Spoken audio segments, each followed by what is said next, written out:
हमने पिछले श्लोक में कहा था कि जो भक्ति में लगता है ना, वो पाप से तो ऊपर उठ जाता है, पुण्य से भी ऊपर उठ जाता है, क्योंकि पाप और पुण्य जो है ये भौतिक है। हरे कृष्ण। भगवद गीता अध्याय 9 श्लोक संख्या 28। शुभाशुभ फलैरेवं मोक्षसे कर्म बंधनै संन्यास योग युक्तात्मा विमुक्तो मामुपैष्यसि।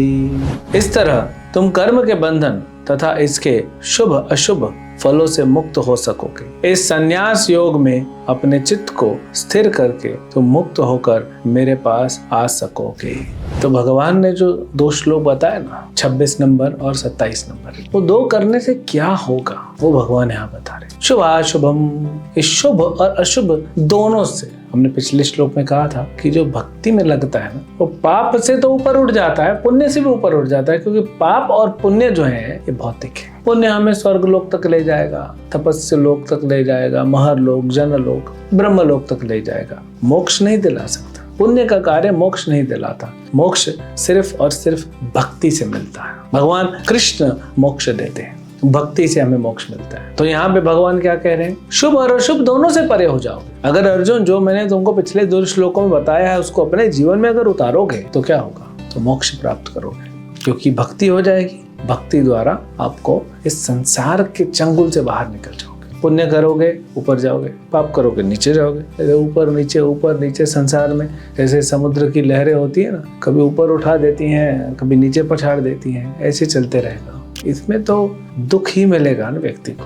आप किसी व्यक्ति को ऐसे गर्दन पकड़ के धोबी पछाड़ करोगे, ऊपर नीचे परेशान हो जाएगा। ऐसे ही हमारे साथ हो रहा है हर जन्म में। कभी सुख मिल रहा है, कभी दुख मिल रहा है, कभी सुख मिल रहा है, कभी दुख मिल रहा है। भगवान बोल रहे हैं सुख दुख के चक्कर से बाहर निकलो और मेरे पास वापस आओ। हर किसी को कुछ ना कुछ करना है। तो भगवान कहते हैं युक्त वैराग्य लगाओ। क्या है युक्त वैराग्य? एक तो होता है वैराग। वैराग मतलब सब कुछ छोड़ दिया, घर छोड़ दिया, संसार छोड़ दिया। लेकिन वो तो संसार में संभव नहीं है। आज हर किसी के लिए तो संभव नहीं है। वेरले ही कोई ऐसा मिलेगा जिसके लिए वैराग संभव है। तो कैसे घर गृहस्थी में रहते, पढ़ाई करते हुए, जॉब करते, बिजनेस करते, घर गृहस्थी संभालते हुए, कैसे हम इस संसार में रहते हुए भी इस संसार के ना बने? उदाहरण बड़ा सरल है। कमल का फूल कीचड़ में उगता है। आप कीचड़ के पास जाएंगे, आपको बदबू आएगा। लेकिन अगर कमल का फूल उगता है तो न वो कीचड़ का कलर लेता है, न वो कीचड़ के गुण लेता है, न कीचड़ की बदसूरतता लेता है, वो सुंदर होता है, और न कीचड़ की बदबू लेता है, वो खुशबूदार होता है। उगता कीचड़ में है लेकिन कीचड़ से कुछ लेता नहीं, पूरा अलग होता है। अगर आपको हम ऐसे बोले ये लो कीचड़, तो आप नहीं लोगे, हाथ दूर कर दोगे, छी दूर करो। लेकिन अगर आपको कमल का फूल देंगे तो आप स्वीकार करो, सूंघोगे, खुशबू आएगी, सुंदर ठंडा ठंडा लगता है। वैसे ही जब व्यक्ति भक्ति करता है, इस संसार में रहते हुए भी, इस दुखालय में रहते हुए भी संसार का नहीं होता, वो अलग ही दिखता है। इसको कहते हैं युक्त वैराग्य। आप अपना घर गृहस्थी का पूरा काम करो, ऑफिस बिजनेस का सब काम करते हुए अगर भक्ति में लगे हो, जैसे पिछले श्लोक में समझाया, उस प्रोसेस को कहते हैं युक्त वैराग्य। यानी वैराग तो है लेकिन युक्त है, मतलब कृष्ण से युक्त है। आप हर चीज छोड़ने की जगह हम बोलते हैं हर चीज को जोड़ दो, छोड़ो मत, जोड़ दो। किससे जोड़ना है? कृष्ण से जोड़ो। छोड़ोगे क्यों? ये सब तो भगवान का है, ये छोड़ना क्यों है? ये उठा के हमको कृष्ण से जोड़ना है। अगर आप रास्ते पे जा रहे हैं, अकेले जा रहे हैं, गार्डन में सवेरे 500 रुपए का नोट मिला, तो एक है, या तो आप उस नोट को उठाओगे, जेब में डालोगे, चलते बनोगे, तो चोर कहलाओगे।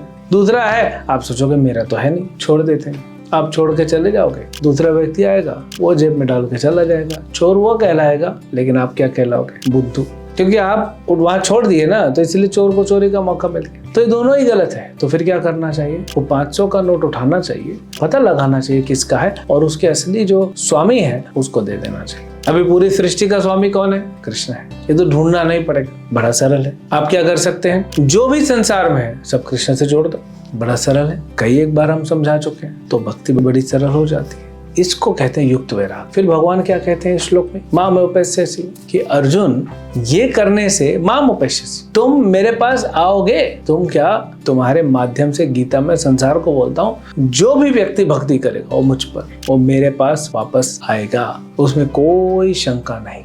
वही तो हम चाहते हैं। कि तो हमारे मन का भ्रम है कि संसार में मैंने घर बनाया है, मैं हमेशा रहूंगा। देखिए मृत्यु तो आनी है, आप इस संसार से अलग नहीं होना चाहते, लेकिन मृत्यु आपको अलग कर देगी और फिर दूसरा संसार में बसोगे, फिर आसक्त हो जाओगे, फिर अलग किया जाएगा, फिर आसक्त हो जाओगे, फिर अलग किया जाएगा। ये कैसा है?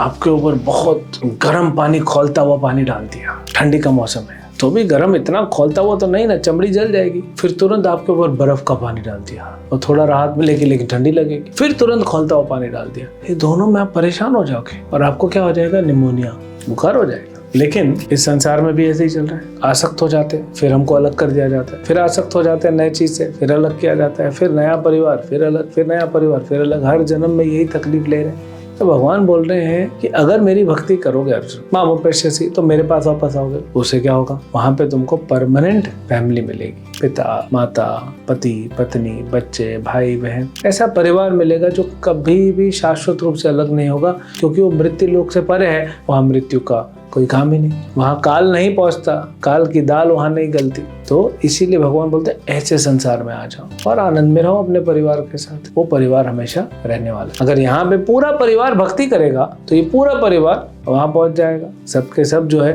भगवान के पास जा सकते हैं। पूरा परिवार भक्ति करे, अच्छी बात है। अगर अभी नहीं कर रहा पूरा परिवार, आप कीजिए। आपकी भक्ति से धीरे धीरे धीरे धीरे परिवार के दूसरे सदस्य प्रभावित होंगे। जब उनका टाइम आएगा वो भी भक्ति करेंगे और सब क्या हो जाएगा? भक्ति को प्राप्त करेंगे, कृष्ण को प्राप्त करेंगे, भगवत धाम को प्राप्त करेंगे। हरे कृष्ण।